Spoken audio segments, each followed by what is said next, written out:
Hi guys, I'm back to work on my 52 weeks of tags from Spankie's Crafty Corner. As always, there'll be a link down in the description box. I have not been doing them in order or anything like that.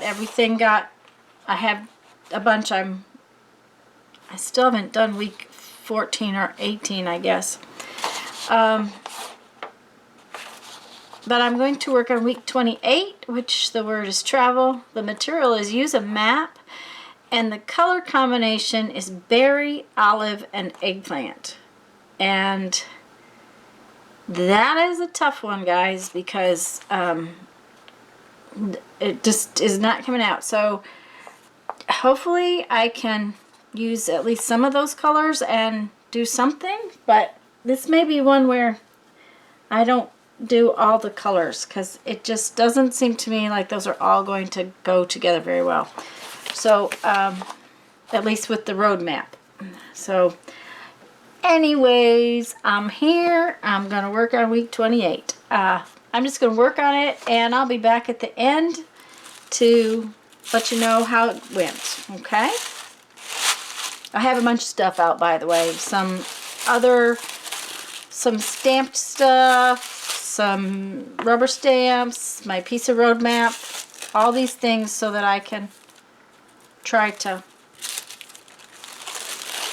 make a tag. Okay, see you in a little while.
Alrighty, guys.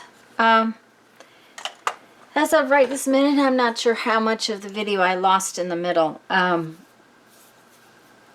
So I'm just, I know you saw me putting out pieces. I stuck all the pieces down with matte medium. And there's matte medium over the surface of it. I'm afraid I looked up and the camera had shut off, so I don't know exactly right this second how much you lost. I don't think a lot, so I'm hoping that's okay. But like I said, I put all of the little parts and pieces down with matte medium today. I wish I had gotten out my Mod Podge because the matte medium does not work quite as nice when you go to lay down tissue. I tore up a piece, and I don't know, it's more liquid, and it doesn't go together quite as nice. But anyways, this is week 28. The word was travel. The material was use a map, and the color combination was berry, olive, and eggplant. And I have to tell you about the color combination. At the beginning, I was so not wanting to do it. And I realized that the little roads on the map were really kind of berry colors, so I went ahead and put it's mostly olive, but then I put a little touch of berry, and then believe it or not, there's eggplant in the fibers. So I did follow the combination of colors the way I was supposed to, which I'm pleased that I did accomplish the task. So I am going to read you 1001 Ways to Creativity and go find some dinner. Oh, I like this one. Fill your paper with the breathings of your heart. William Wordsworth. Fill your paper with the breathings of your heart. William Wordsworth. Okay, guys, go have fun. Make some art. Bye-bye.